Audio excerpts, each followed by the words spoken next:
Allora, grazie, buongiorno. Siamo tantissimi, è sempre un piacere per un incontro che mi auguro sarà una sorpresa per tutti, perché Mario Fales, ma molti forse lo conoscono, il professor Owen, abbiamo imparato a conoscerlo in questi giorni ed è stata una sorpresa per le capacità e le competenze. E questo è uno degli incontri che la Fondazione Ligabue organizza con le istituzioni della città, in questo caso il sodalizio con l'Istituto Veneto di Scienze, Lettere e Arte sta durando e sta funzionando in una maniera estremamente piacevole e con una continuità che speriamo possa durare a lungo. E solo per un saluto Massimo Casarin, che è il rappresentante vicepresidente della Fondazione, e poi passiamo ai lavori.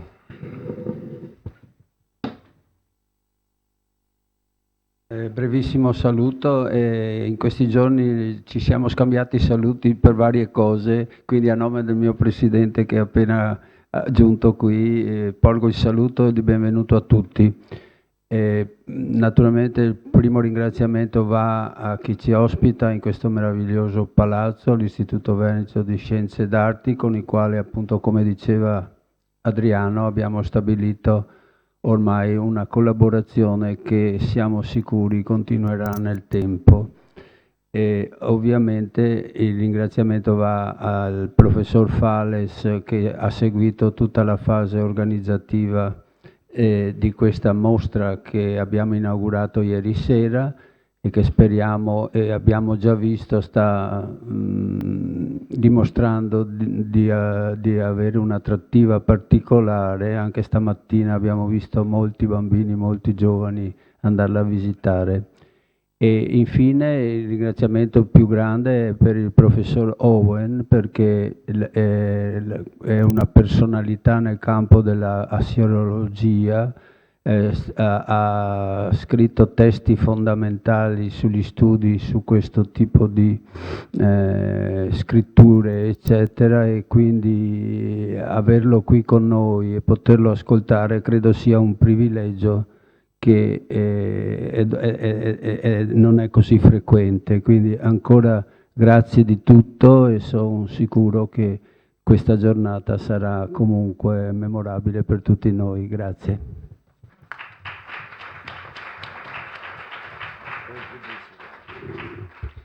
Signore e signori, colleghi dell'Istituto, è sempre molto piacevole stare qui, in qualsiasi, sia quando presentiamo le nostre atti, sia quando ci sono delle conferenze prestigiose come questa. E in questo caso, ripeto, come ideatore della mostra e con Adriano Favaro del catalogo, vi esorto tutti i soci dell'Istituto a venire a vedere questa mostra che sta in Palazzo Loredana e sta riscuotendo un discreto successo di cui siamo veramente molto soddisfatti. Come evento collaterale a questa collaborazione tra la Fondazione Ligabue e il nostro istituto, abbiamo organizzato la conferenza del professor David Owen, che presento rapidamente. Il professor David Owen ha insegnato per 40 anni all'Università di Cornell, nello Stato di New York, una prestigiosa università privata americana. La sua specialità, dopo anni iniziali dedicati all'archeologia, e poi si è rivolta alla filologia dei testi cuneiformi. Dunque, prima parentesi, personaggio adattissimo dunque per fare da cornice alla nostra mostra che è sulle scritture della Mesopotamia.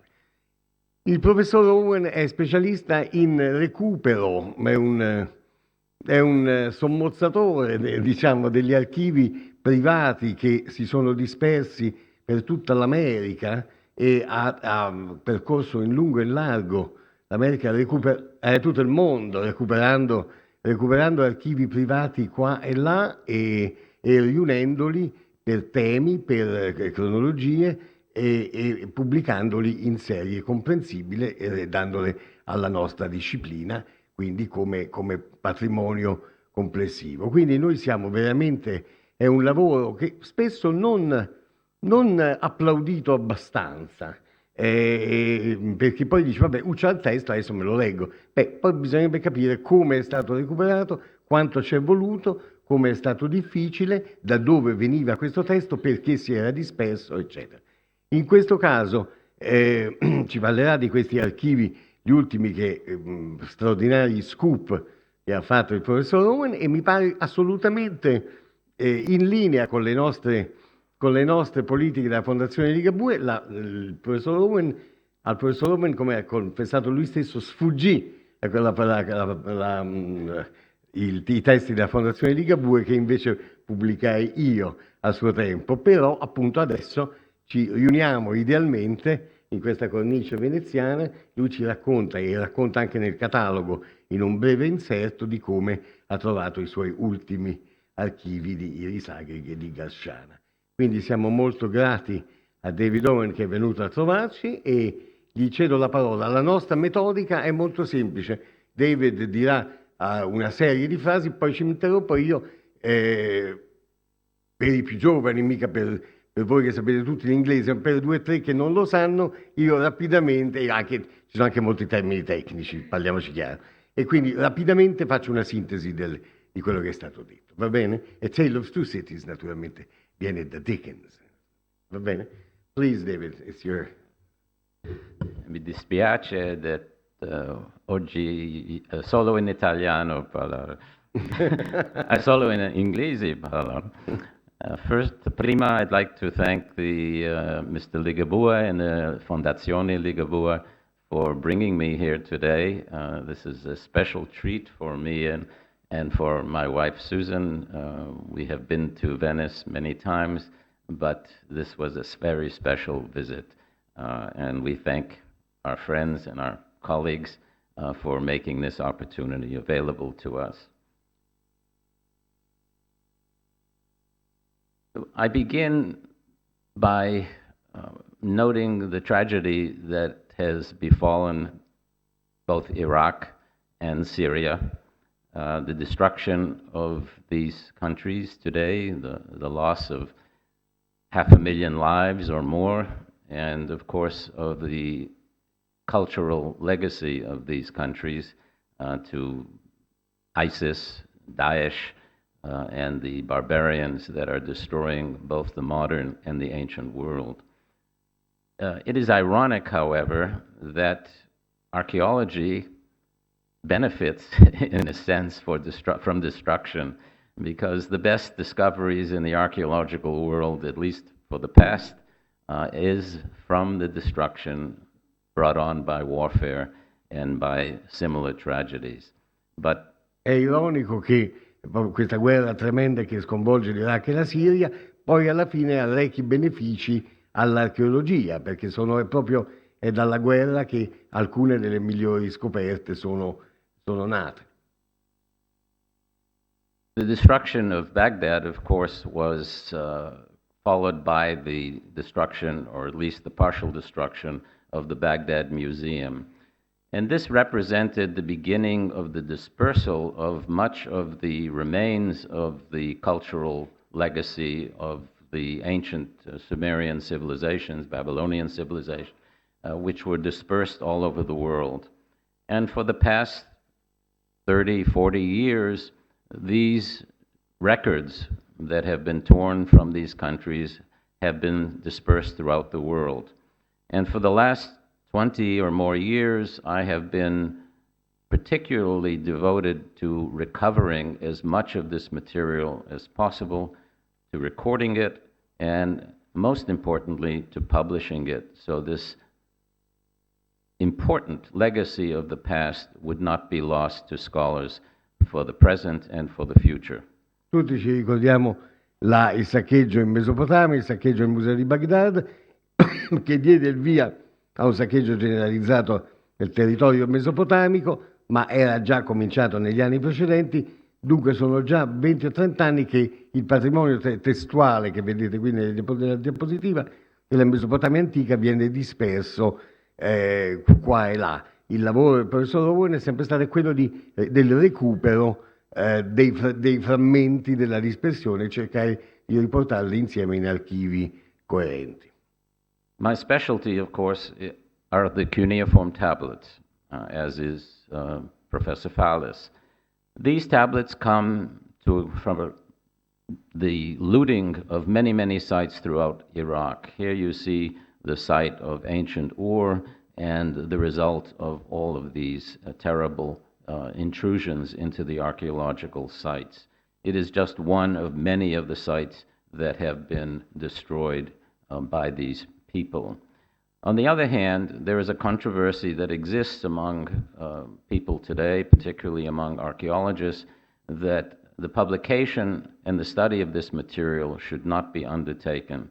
I am on record, both in my publications and my public lectures, against such a philosophy. I believe very strongly that these collections that exist both here in Italy and in many other countries are the best means of preserving this material.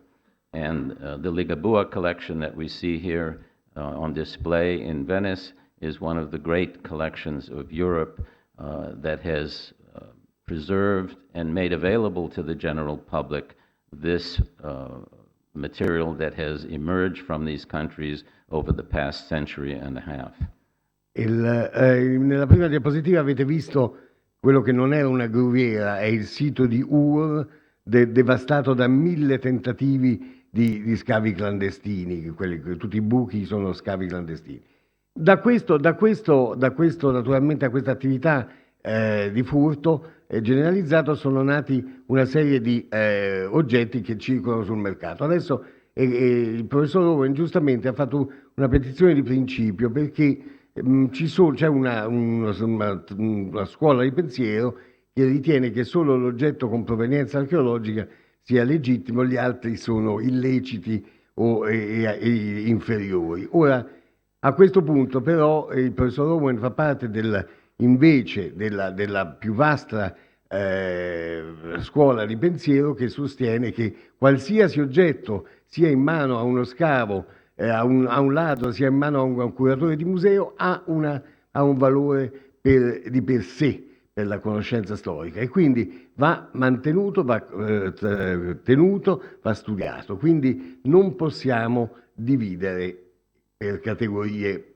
morali, diciamo, o di provenienza.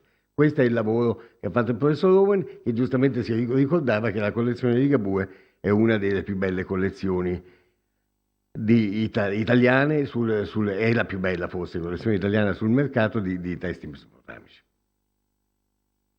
Objects that are not written, of course, are always subject to difficulty in their interpretation. With written objects, particularly cuneiform tablets, they exist almost independently of their archaeological context.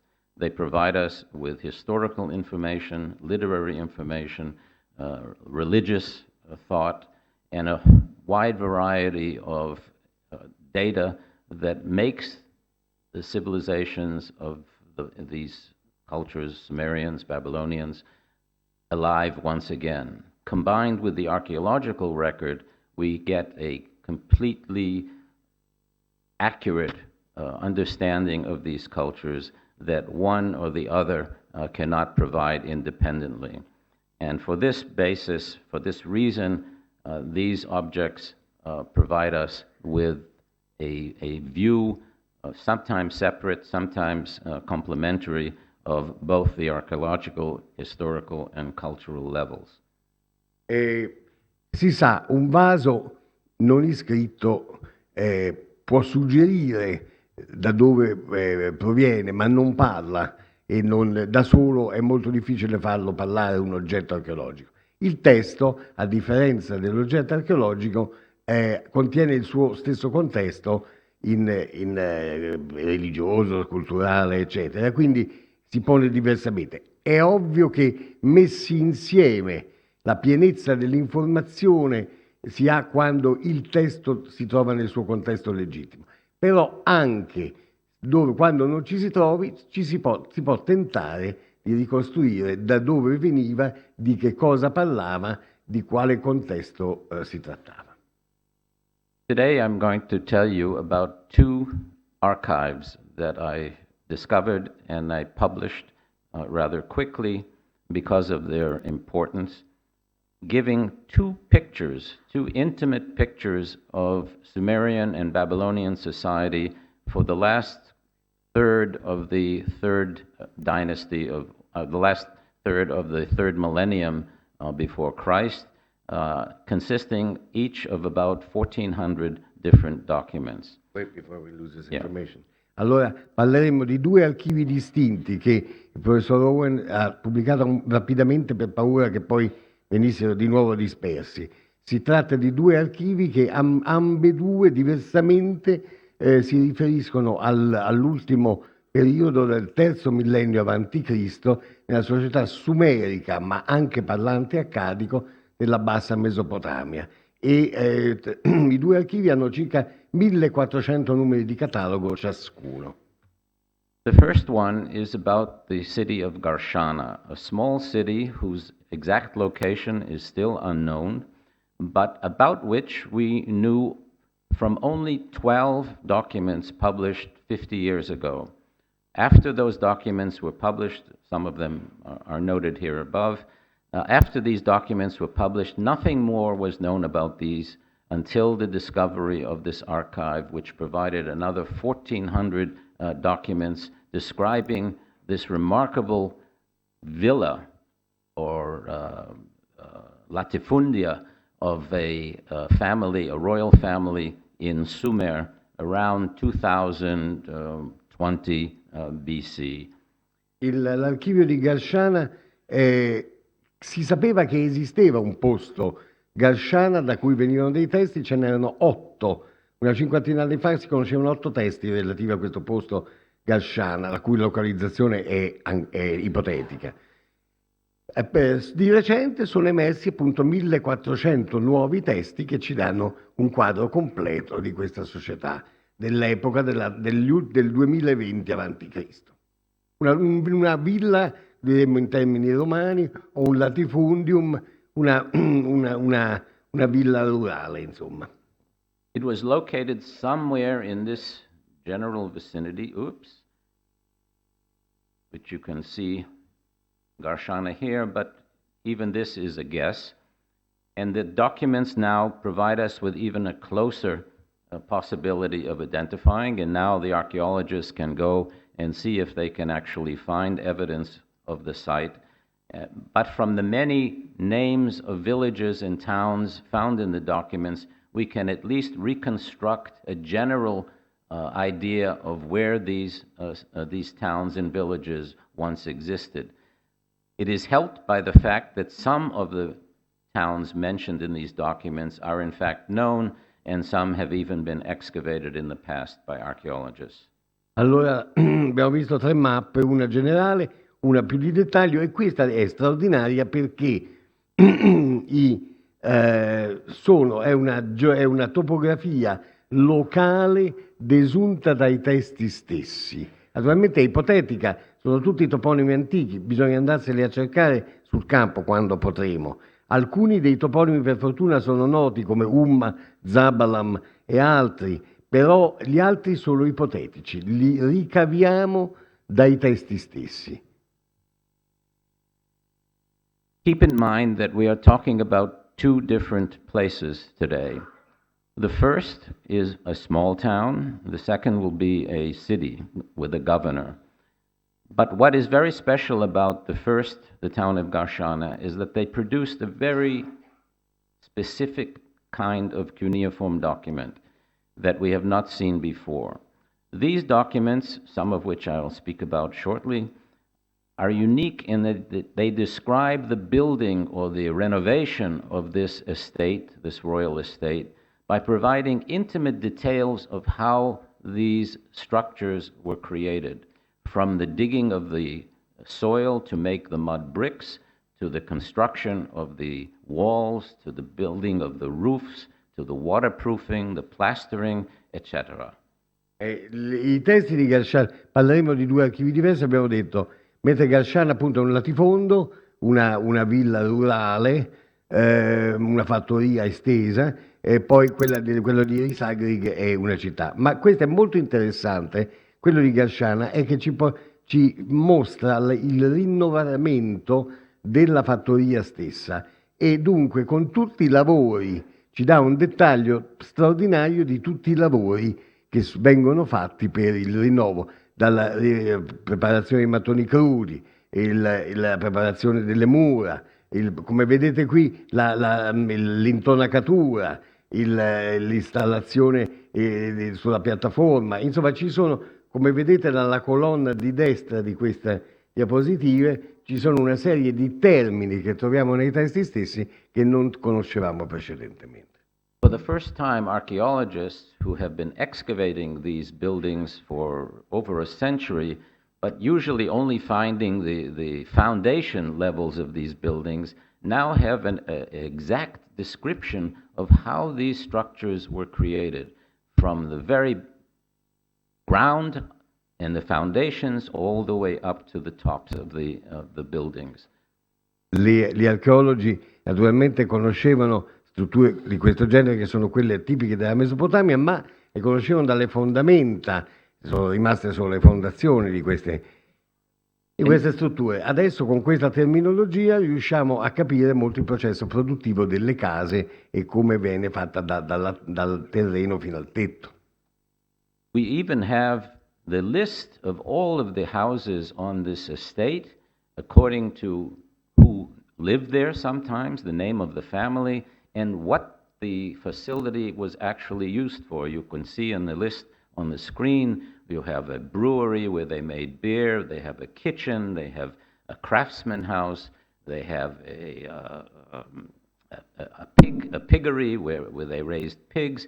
Every one is detailed from the construction to the utilization of the facility. Come vedete, no, come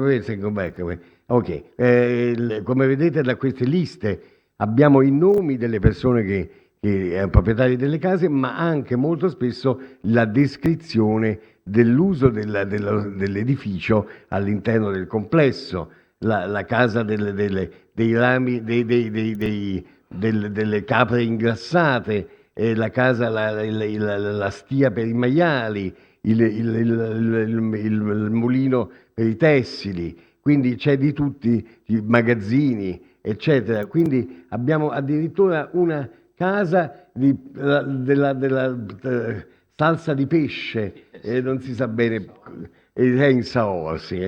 Ecco, quindi vediamo una serie di dettagli assolutamente sconosciuti.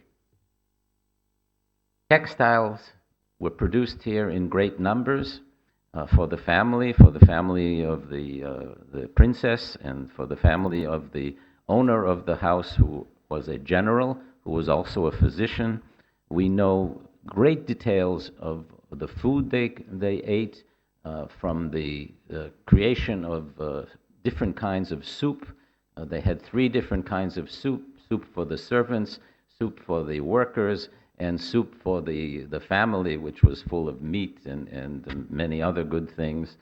An extraordinary description of society of this royal family that we don't have from any other documentation.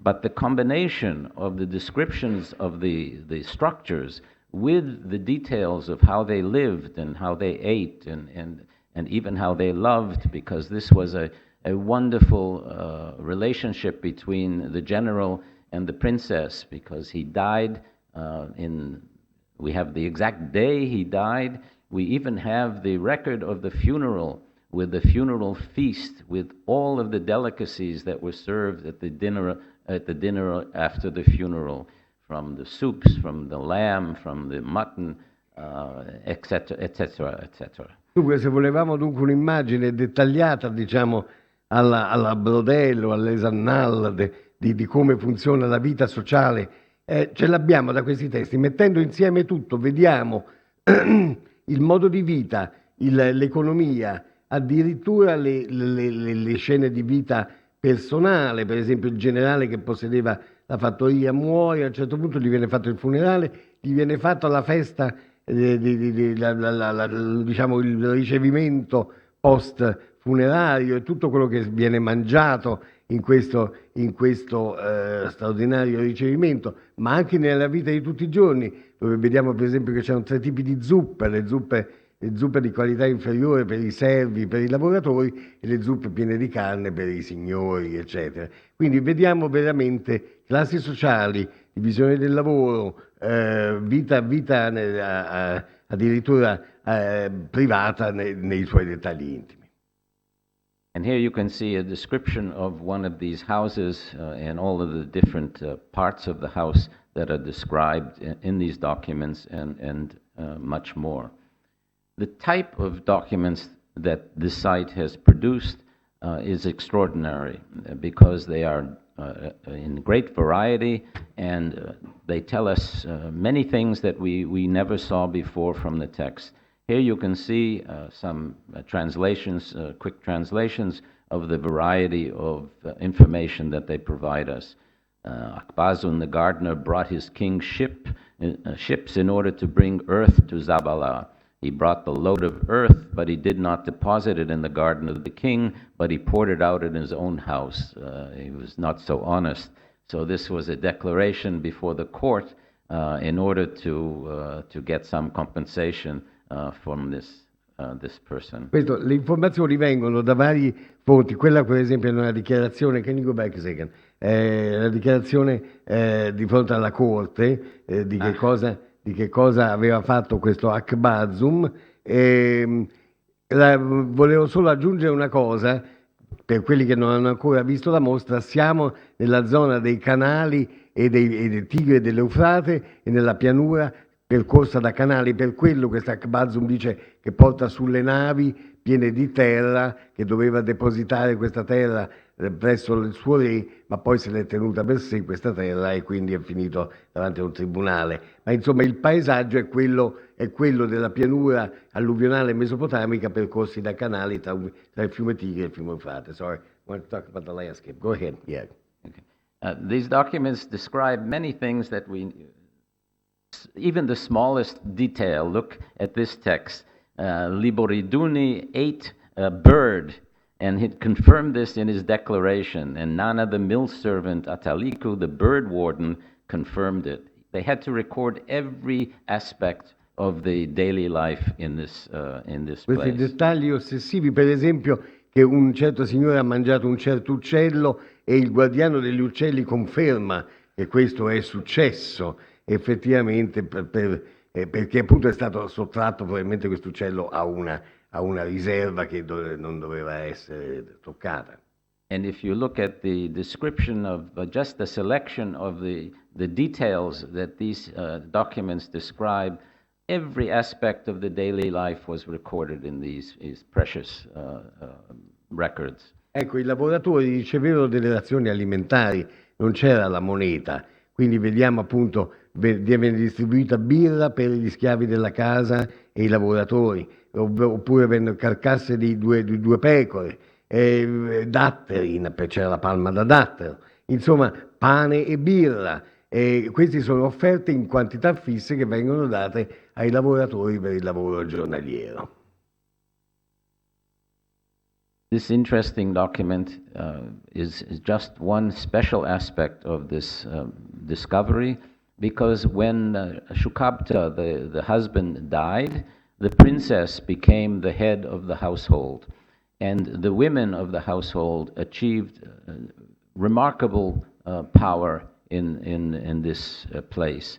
They were the supervisors of men. They ran the different textile mill. They ran the kitchen. They were in charge of everything, and even their salary in some cases was higher than the salary of the men. This is a surprising development in our understanding of Sumerian and early Babylonian society. And this one text in particular I like because this is the list of shoes, and we all know that women love shoes.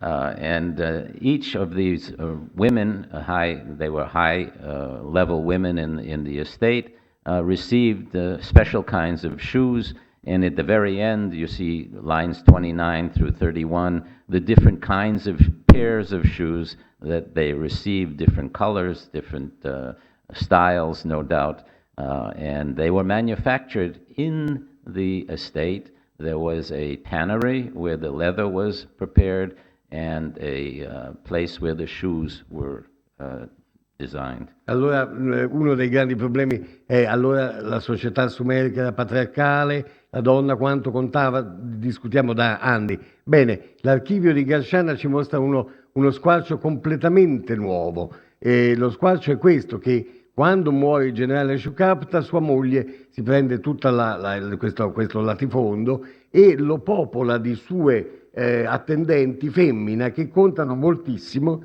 e addirittura prendono i salari più alti di quelli dei lavoratori maschi corrispondenti. Quindi in questo caso il topos viene smentito, ma il professor Rowan ci ricorda che il femminile è eterno e dunque amavano molto le scarpe. Quel testo che avete visto prima è una lista di diversi tipi di scarpe prodotti nella fattoria stessa attraverso tutti gli stabilimenti interni dove si conciava la pelle, si tagliava, si cuciva, eccetera, per le donne, le funzionarie del latifondo stesso.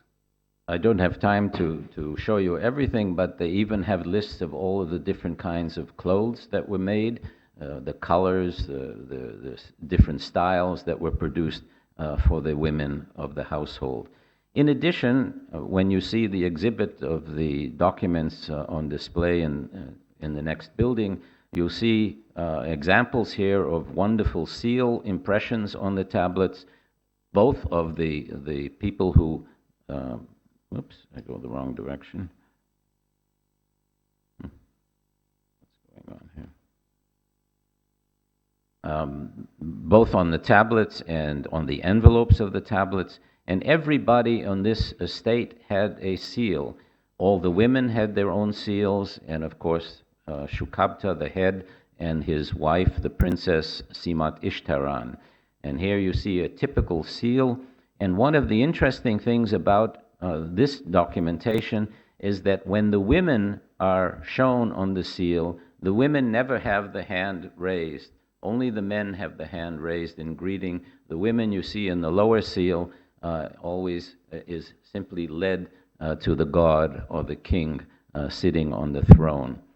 Nella mostra a Palazzo Loredan vedrete moltissimi e ben riprodotti sigilli cilindrici. Orbene, anche la collezione di Garshana ha moltissimi di questi sigilli cilindrici rollati sulle tavolette stesse, come impronte del proprietario. Ognuno dei personaggi del latifondo aveva il suo sigillo e molto frequente è questa scena di intercedenza.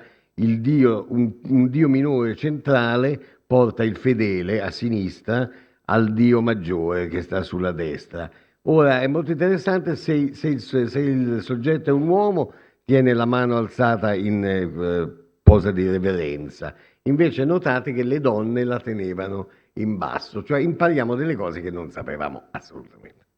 So now we know when we find an impression or a seal of where the name we cannot identify whether it's a male or a female, we know from the representation, if the hand is raised, it must be the seal of a man. If there is no hand raised, it must be the seal of a woman. But also, the most interesting aspect of this archive is that each level of society in the estate, in the latifundium, had a seal of different quality. The highest, the most beautiful. The middle level, the middle class, had an ordinary seal. And the servant class had a very crude seal. And here you can see on the screen the different kinds of seals that are representative of each level of this society. Un'altra cosa che impariamo, a parte appunto a poter attribuire i vari nomi, qualche volta non si capisce se è un maschio o una femmina, vedere il proprietario del sigillo se alza la mano o no, capiamo di che sesso era. Ma la cosa più interessante è che i testi in questo dettaglio ci mostrano addirittura che l'esecuzione del sigillo cilindrico che veniva fatto su pietra dura dallo sfragista era fatto in maniera diversa, con tecniche più o meno raffinate a seconda della classe sociale del destinatario. Se il destinatario era un signore, gli si faceva un magnifico sigillo; se il destinatario era un servo, c'era un sigillo così, così. And Un po' come adesso, insomma. Esatto. And here you can see a graph description of the different parts of the archive and how we can reconstruct the entire archive based on this extraordinary collection of documents. Quindi non solo vediamo la prosopografia dell'archivio di Galsciana, ma vediamo anche la prosopografia in relazione alle professioni praticate dai diversi personaggi e alle professioni che venivano svolte nell'azienda stessa. Here you can see that they had a mill for making grain, a brewery for beer, a kitchen to feed everybody. They made their own clothes, they made their own shoes. Ecco, how many people were there? Perché dice, c'era questa divisione del lavoro, io subito ho chiesto, ok, ma un'azienda di quante persone? Well, many people came from outside to work.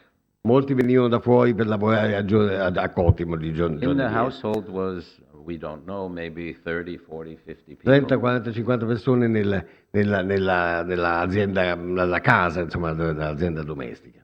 So we have, at least on paper, we have an intimate description of this town, but until we find it, until the archaeologists begin to excavate it, we really will not know exactly how it was constructed, the relationship of the buildings to one another. But when the archaeologists, if the archaeologists find the place, they will have a kind of guidebook for the exploration of this site. And when they find and excavate the rooms, the buildings, they will know exactly what the function of almost every place they put the spade to uncover it. Come abbiamo detto, non sappiamo esattamente dove è Galsciana, però appunto in quella zona della Mesopotamia meridionale, buone notizie nonostante tutto, sta lentamente ricominciando un pochino di attività archeologica, anche da parte dell'Università di Roma, per esempio. E se gli archeologi riusciranno a trovare in futuro dove poteva essere Galsciana, avranno, diciamo, il manuale per interpretarne i risultati dato dai testi stessi. These texts that we find in private collections are remarkable because often they are not found in excavations. I show you just one in passing, a seal impression on a tablet, which is the earliest representation of a horse and a rider. You see here quite clearly this man riding on a horse that is being led by a servant.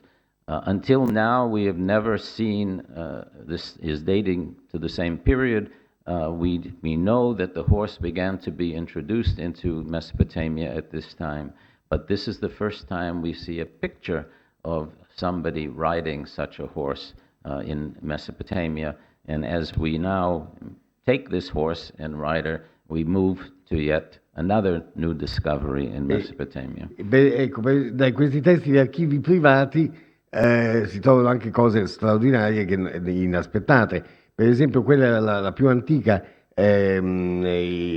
iconografia di un cavaliere e un cavallo, non l'asino selvatico, non l'asinello, un vero cavallo. Come si sa, il problema dell'origine del cavallo legato agli indoeuropei è molto lungo e complesso, ma effettivamente alla fine del terzo millennio cominciano i primi cavalli. Bene, non avevamo l'illustrazione, adesso ce l'abbiamo.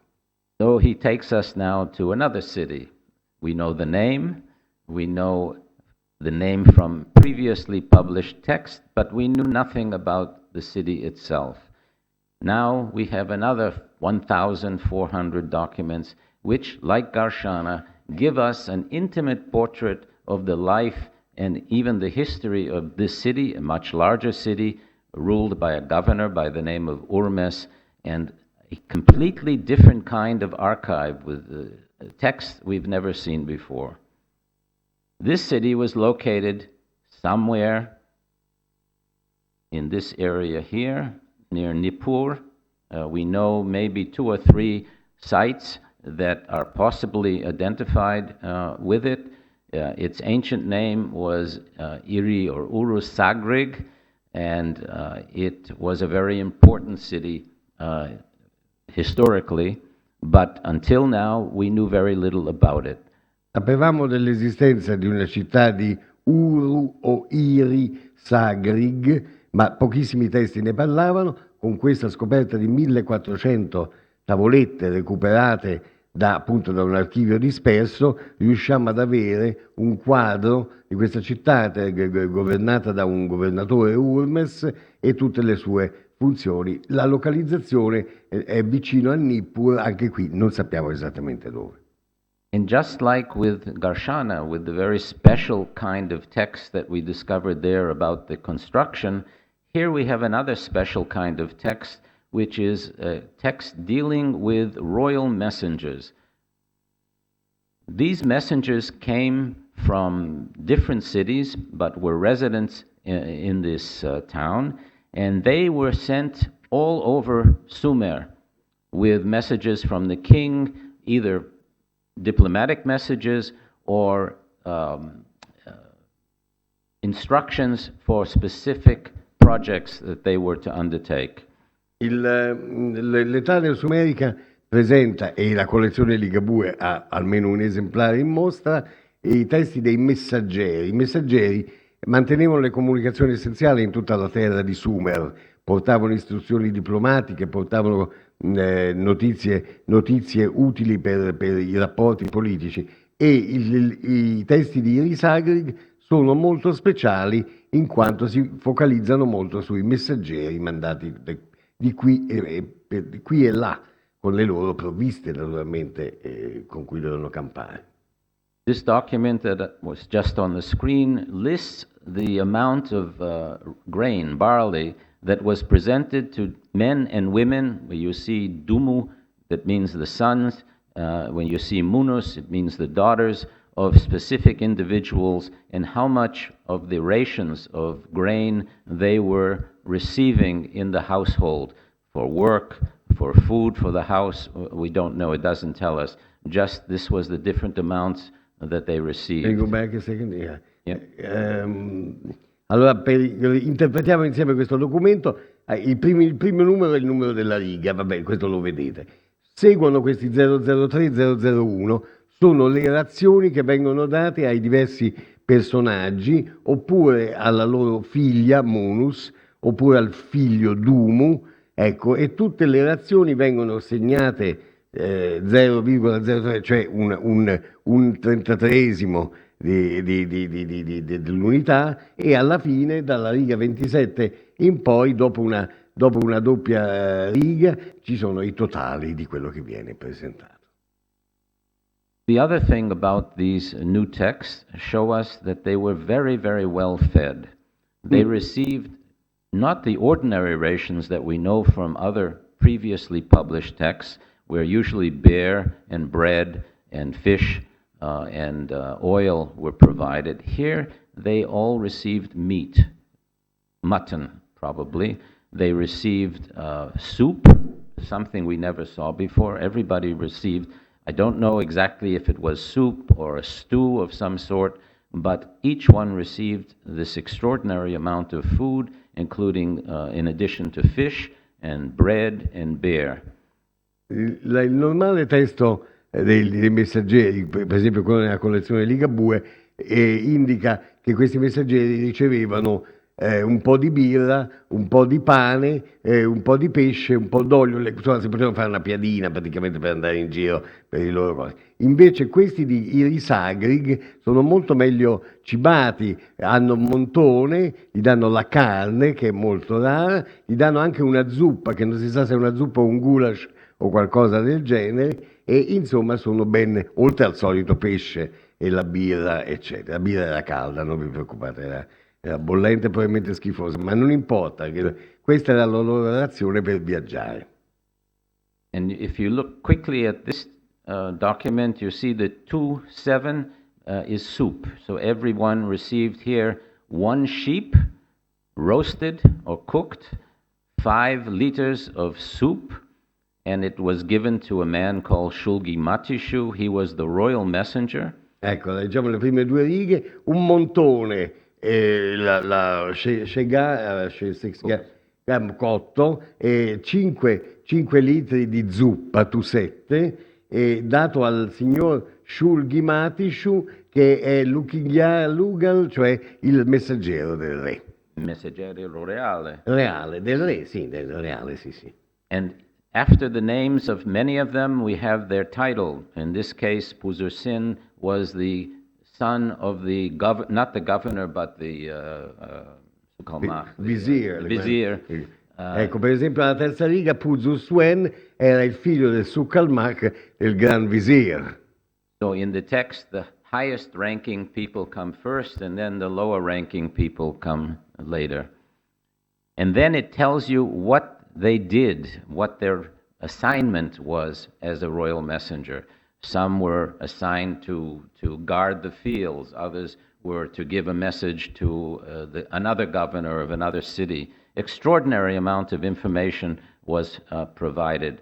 And the texts are beautifully written and beautifully preserved. Extraordinary, because of the 1,400 texts, almost all were found in perfect condition. Unfortunately, not by the archaeologists, but by the looters.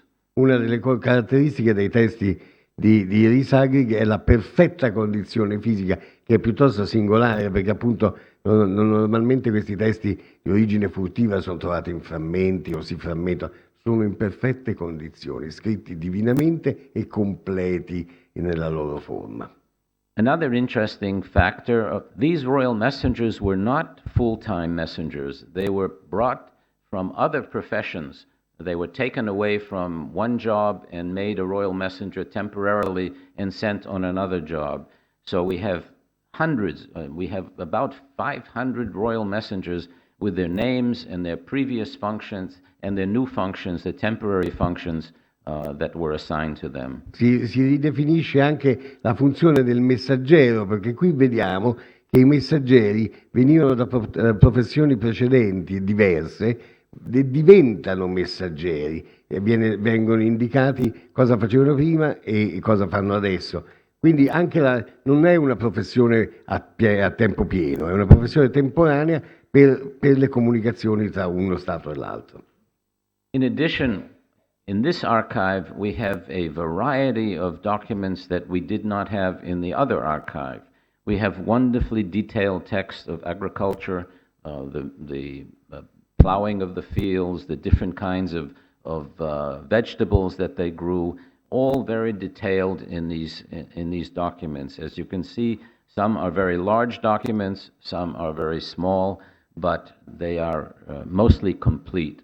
We have documents dealing with metallurgy, making of different vessels of copper, of bronze, of terracotta, endless amount of new information for this city. Sulla vita produttiva, per esempio, abbiamo dei testi lunghissimi sull'attività agricola, vediamo l'aratura, la semina e i tempi della semina, quindi vediamo c'è un dettaglio straordinario che altrove non c'è. Oppure abbiamo dei rapporti dai magazzini dove venivano fabbricati oggetti in rame, in bronzo, in argilla. Naturalmente siamo nel bronzo antico, quindi l'industria bronzistica è in pieno sviluppo in Mesopotamia. Until now, most of the messenger texts that we found in previous excavations and in collections are very small texts, and this is typical of a messenger text. You see the size of this text, it's about the size of a postage stamp. What is different in this new archive is that these messenger texts are extremely large. They come in 3 or 4 different sizes. They come in small size, not so small like the postage stamp. They come in medium sizes, such as this document, and they come in these,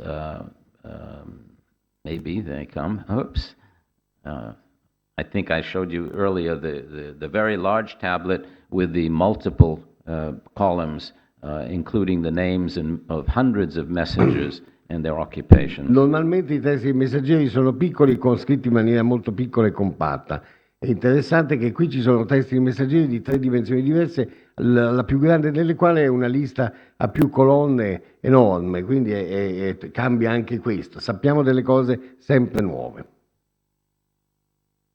The most interesting aspect of one of the most interesting aspects of these messenger texts is when they were sent to foreign countries, to foreign cities. They came from this location, approximately, that we see here, and they went mostly to Elam, to Persia, to different cities along the Zagros Mountains of western Iran. They traveled south to the capital city of Ur, where the king resided. They went to the upper part of Iran, to a half a dozen different cities. And this is an extraordinary record of international commerce, international connections with the empire, we call it the Empire of Ur, with their neighbors and also the cities that they controlled on the boundaries with Iran. Nella mostra vedrete una mappa con le città-stato sumeriche e le regioni adiacenti. L'archivio di Risagrig ci mostra come i messaggeri percorressero le varie rotte tra le città-stato di Sumer, o andando giù alla capitale Ur, o andando in Elam alla capitale Susa, o andando più a nord. Quindi la rete che voi troverete nella mappa della mostra è emblematizzata da questi testi messaggeri che ci mostrano i movimenti lungo le strade, dalla pianura alle montagne. And now I just quickly show you the variety of documentation, agricultural texts, texts dealing with silver. Silver was transacted in rings, in large rings, and they would cut pieces of the silver ring according to weight, and this was the equivalent in these days of coinage. Non c'era la moneta naturalmente, ma l'argento era usata come valore d'uso e veniva transato in anelli. A questi anelli si potevano anche fare delle porzioni di questi anelli di peso specifico che venivano usati come per le transazioni contro grano, per comprare un bue, insomma servivano come valore di scambio e valore d'uso. And these documents also show us many of the precious items that were given to the temples of the various gods in the city of Irisangrig. Some 2 or 3 years ago, I published a collection of these documents which show us all of the elaborate vessels that were donated by the governor to the different gods and goddesses, the temples that resided in Irisangrig. We have never seen a city that had so many temples like Irisangrig, and also a temple for each of the previous kings who had died. So the last king of the dynasty was a king called Ibisin, but he was still alive when this archive was produced, but we have a temple for each of his predecessors from the foundation of the dynasty until his reign. Un altro aspetto è quello della vita religiosa. I testi ci mostrano delle offerte ai templi, gli dei andavano appagati e ad Irisagrig c'erano moltissimi templi o cappelle, adesso non immaginiamoci solo dei templi enormi, potevano essere anche dei templi piccoli, ma ce n'erano moltissimi, e quello che è interessante, c'erano anche delle cappelle o dei santuari per gli antenati. I re di questa dinastia vennero divinizzati, non come in Egitto, ma insomma vennero divinizzati, e quindi avevano dei templi per il culto degli antenati reali del re attuale. So we come to the end, and we see that these archives, these privately held archives, have contributed an enormous amount of information about the cultural legacy of the ancient peoples of Iraq. They provide us with a living picture of these societies, how these people lived, how these people died, what they ate, how they built their houses, how they organized their households, the social level of the different people in the societies, from the slaves to the hired workers to the supervisors, to the royal families, and to the kings and governors of these cities. We see from the archaeological record the physical remains of these societies, but it is the combination of the study of the text and the archaeology that makes these societies come alive for us today. Unfortunately for us, we see also today the destruction of this remarkable civilization, but at least we have the record. And it is thanks to our museums, to our collections, that we have this today. There is today an unfortunate pressure to dissolve these collections, to break up our museums, but this is an unfortunate development of the modern world and political correctness that seems to be enveloping our different societies. However, the archaeological record, the philological record continues to provide us with a unique perspective, and we must never forget that we are dealing with the lives of human beings. We are not dealing with objects, we are not dealing with structures, but we are dealing with the lives of individuals. And these written records are what provides us with the sense of understanding these people, understanding their thoughts, understanding their daily lives, and what they contributed to us through history, through their writings, and through their ideas that have trickled down over the centuries to give us the civilization that we have today. And I thank you for being such an attentive audience. Thank you.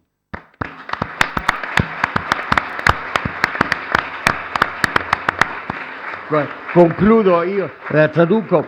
In conclusione, anche un archivio privato come questo, recuperato, ci mostra un livello di sofisticazione, di dettaglio che ci aiuta moltissimo nell'analisi storica. Naturalmente, unito all'archeologia, ci dà un quadro straordinario. Quando si può, è sempre meglio che l'archeologia e i testi vadano insieme, ma se, come in questo caso, i testi sono stati portati via e però riusciamo a recuperarli e a ritracciare tutto il contesto storico che essi esprimono, siamo già veramente un punto avanti, perché stiamo ricostruendo le vite e i dettagli, la vita produttiva, la vita agricola, la vita sociale di queste popolazioni antiche. Oggi c'è naturalmente non solo la guerra, dice il professor Owen, ma anche un po' di correttezza politica in azione, soprattutto negli Stati Uniti, dove si dice i testi che vengono dal mercato non devono essere, non fanno parte del record storico. Non è vero, come si vede, forniscono delle informazioni assolutamente preziose. Se eliminassimo questi testi del tutto, perderemmo una fetta di informazioni. Certo, dispiace che vengano da un posto dove non sappiamo ancora ritrovare. Quando lo ritroveremo, però, avremo ricostruito questa società antica che precede la nostra. E quindi noi ringraziamo molto il professor Owen per la sua brillantissima esposizione. Grazie tanto.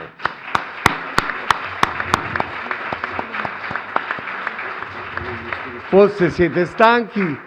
Una domanda geniale l'accetto. Quella risolutiva. No, scherzo, a parte scherzi. Colleghi e amici, se volete, veramente una curiosità, una domanda, il professor Rone è contento. Prego. Forse in arrivo un microfono, arriva un microfono. È difficile altrimenti in fondo ascoltare. È una domanda banale. Queste liste, se vogliamo chiamarle così, avevano una funzione amministrativa contabile, di controllo, oppure avevano anche una forma, diciamo così, di scienza, nel senso di codificazione di processi e metodologie produttive e di lavoro? Interessante questa domanda. Did these lists only have a function of control for administrative reasons, or did they have a function also, a sort of scientific function of marking out the productive processes as such? Both. They show us the productivity, for instance, of the land. We can trace the productivity, for instance, of barley growth. We can show how it decreased over time because of the salinity of the soil. And we know from early times that they used a different kind of grain, for instance, wheat, and the wheat no longer grew very well. So these documents show us that they substituted barley, which has more resilience to salt. Of course, the question is whether they understood this and documented it because of this, or they simply understood the need to record this change throughout time. It was mainly a control mechanism, the recording. The government was a very strictly controlling government. For about 50 years, they controlled every detail. Even when nothing happened, they wrote a document saying nothing happened today. And they were responsible for every stage of the recording. So they recorded daily, monthly, annual summaries, and sometimes multi-year summaries. So when they did a multi-year summaries, they destroyed the daily summaries, and they made these very large records. But everything was controlled by the central government, or the individual governors who had to report to the central government. Sì, è straordinaria il livello di dettaglio della terza dinastia di Ur. Questo non vale solo per questi archivi, ma anche per tutti gli altri della stessa epoca. C'è un controllo statale eccezionale, che poi non ci sarà in epoche successive. Allora, conoscevano il processo produttivo di quello di cui stavamo parlando e lo registravano scientificamente. Questo non siamo sicurissimi, però certo lo registrano in un tale dettaglio.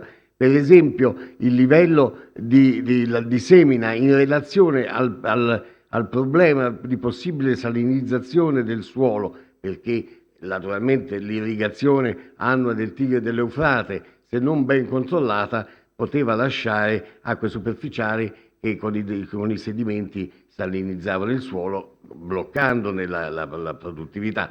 Quindi questo lo sapevano e cercavano di ovviare cambiando tempi, cambiando il cereale, cambiando questa. Quanto era scientifico, diciamo, se era teorizzato a questo livello, la sua domanda non lo sappiamo. Però certo noi siamo in grado di vedere che ci capivano parecchio, insomma, e la seguivano i processi produttivi con grande dettaglio per un meccanismo di controllo, perché lo Stato voleva che ciò fosse e perché non potevano esimersi dal registrare qualsiasi cosa. Another example that I thought of, when a shepherd, when a lamb was eaten by a lion, the shepherd had to produce the remains of the animal, the skin or the sinews, to the supervisor to prove that it was eaten by the lion. Otherwise, he was responsible to replace it.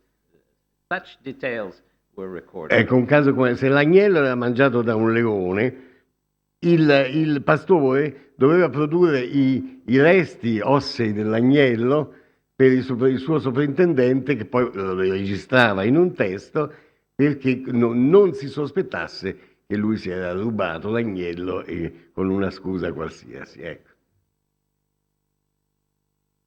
Altre domande? Professor Owen, can you explain in a few words why words are reported in a different format? Block letters, big block letters, small block letters, italics, and so on. I mean the transliteration, of course.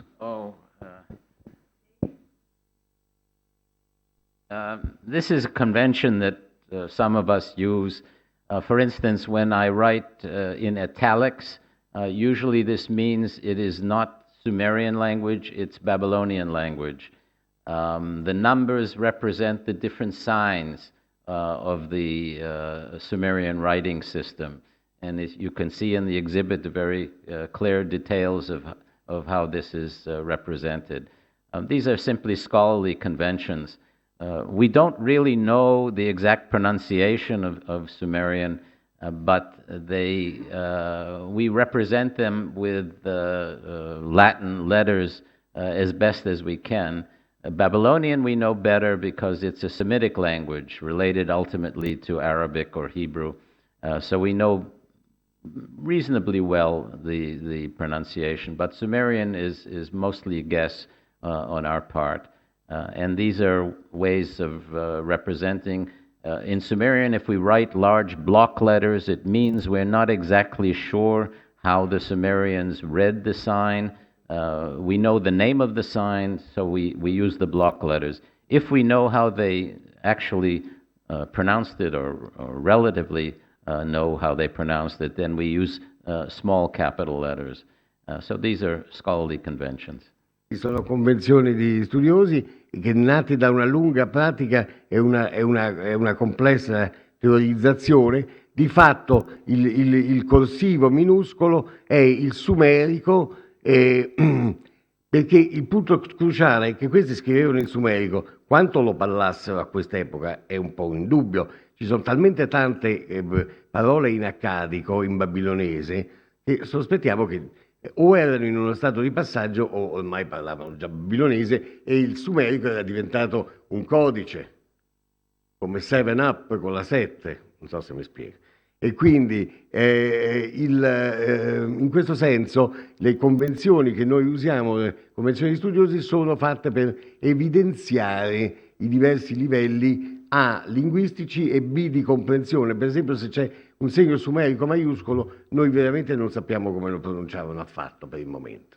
Quando l'avremo risolto attraverso paralleli, cambieremo il modo di rappresentarlo. Poi c'è il problema naturalmente di omofoni e polisemia, che rende molto più complesso. Non sappiamo neanche, posso aggiungere, sappiamo neanche se il sumerico per caso avesse un sistema tonale, perché ci sono talmente tanti ba, talmente tanti bi, talmente tanti du, che può darsi che usassero i toni come il cinese e il giapponese per distinguerli, perché sennò, questa è una teoria, ma è una possibilità. Non avendo parallelismi linguistici per il sumerico, e il sumerico è isolato, mentre le lingue semitiche sono come quelle moderne, riusciamo a ricostruirle con estrema, sono flessive, riusciamo a ricostruirle con estrema facilità.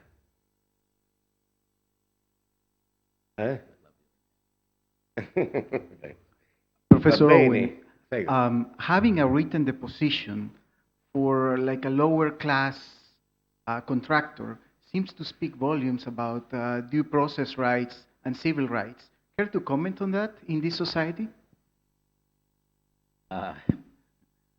Civil rights and due process rights.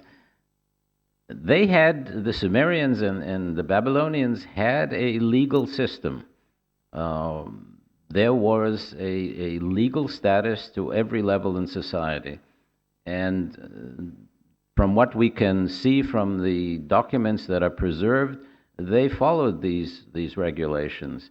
So you couldn't easily abuse a servant without some kind of response from the government.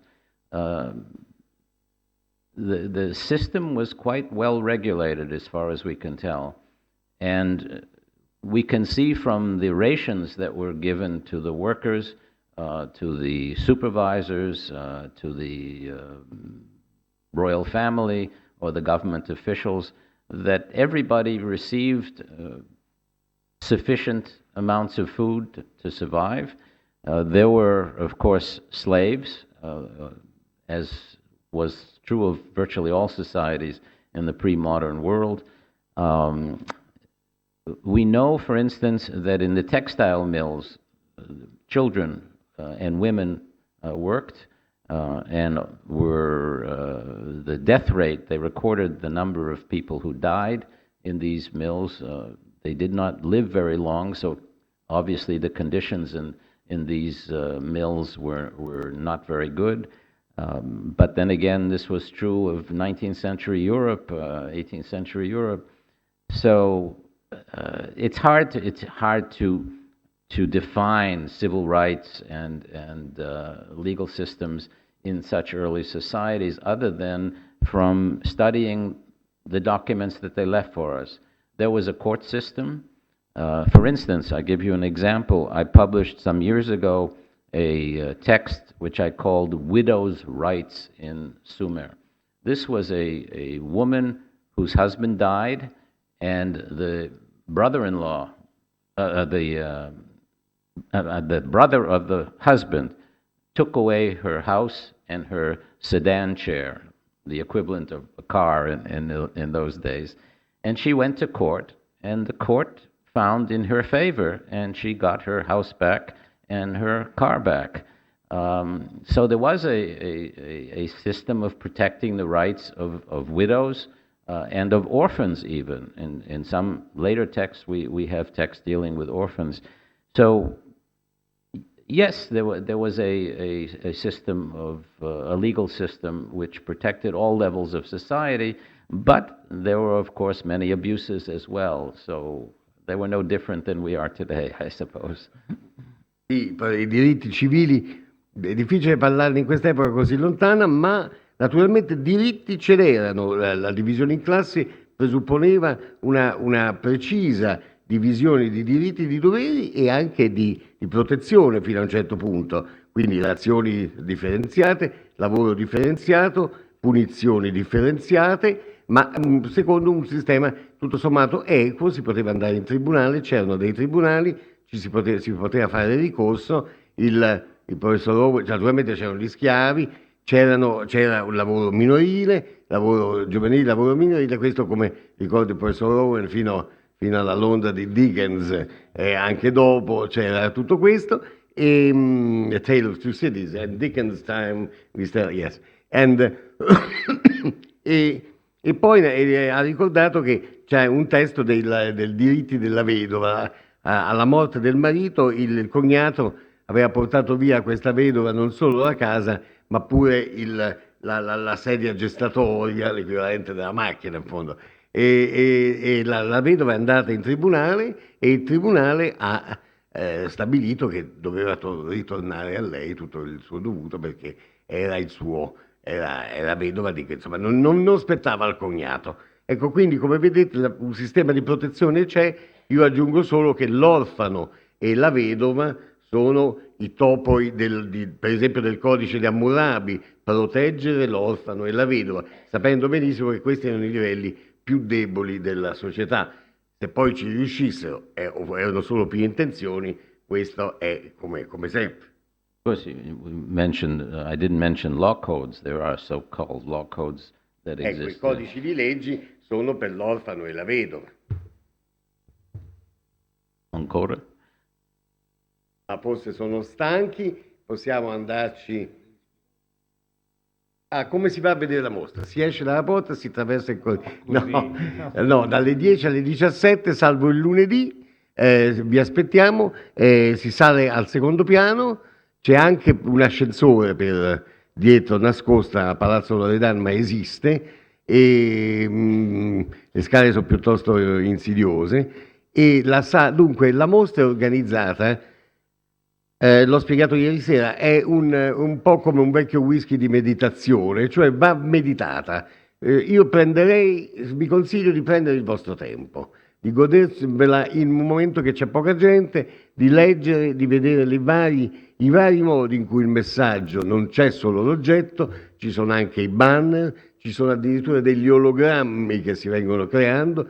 Ci sono oggetti del terzo millennio dopo Cristo, cioè ci sono oggetti modernissimi che spiegano questi processi antichi, ci sono dei pezzi assolutamente straordinari e unici, non solo nella collezione Ligabue stessa, ma anche prestati da musei diversi, e poi c'è moltissimo da leggere sui muri per spiegare i vari aspetti della vita sociale ed economica. È una lettura non diacronico-politica, ma di storia culturale e sociale, quindi va letta in sincronia. Parliamo di uomini e dei, facciamo vedere statuette di vari dei di vari periodi, e quindi ci vuole un attimo di meditazione. E poi c'è un tablet in cui pigiando gli oggetti si ingrandiscono e uno ci può anche giocare come se fosse sul proprio iPad. Quindi abbiamo tentato di proporre il messaggio in molti modi diversi, non solo attraverso delle belle vetrine stipate di oggetti, ma attraverso dei rimandi sulle pareti rimandi sonori, rimandi visivi che possano dare l'idea di questa società mesopotamica, e le prime reazioni, vi devo confessare, sono straordinariamente positive. Quindi vi invito volentieri ad andare ai soci, abbiamo parlato con la cancelliera, può darsi che i miei colleghi soci forse riusciamo ad andare sabato 28 prima della seduta di sabato, mettiamo alle 10, siccome apre alle 10 potremmo, con un gruppo di soci, posso portarli alle 10 di sabato. Aggiungo solo per la topografia veneziana che la mostra è uscendo di qui, si gira a destra, 100 passi, sulla sinistra c'è Palazzo Loredano, si vede, certo. si fanno le scale, il biglietto costa 5 euro per E il catalogo, l'informazione. c'è un catalogo in inglese e un catalogo in italiano, paralleli. Quindi anche per il collega straniero è utile avere il catalogo in inglese, che è esattamente identico a quello in italiano. Grazie a tutti, tanto. grazie a Mario e grazie a David e grazie a Rosita.